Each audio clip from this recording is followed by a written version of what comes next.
For the parametric equations, x equals 2 cos t and y equals sine t, what is the range of the resulting graph? Well, the range has to do with the y values.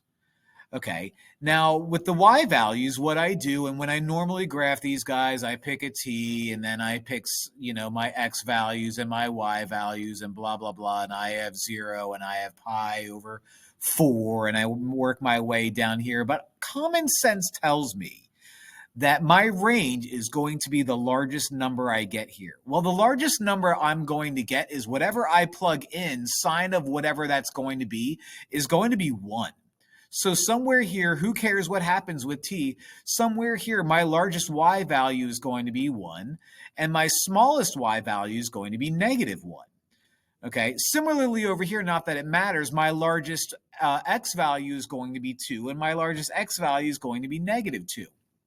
So I know I'm going to have an ellipse that probably looks something like this. But what's most important is my range. And my range is going to peak out at 1 and bottom out at -1, which is going to be u. So yeah, that's and we see that this is an ellipse. I've done problems like this where we graphed an ellipse. We did the full-blown thing. But based off of the behavior of the graph that we did back in the day, we now know what this is going to look like without doing too much. And it's going to look a little something like this.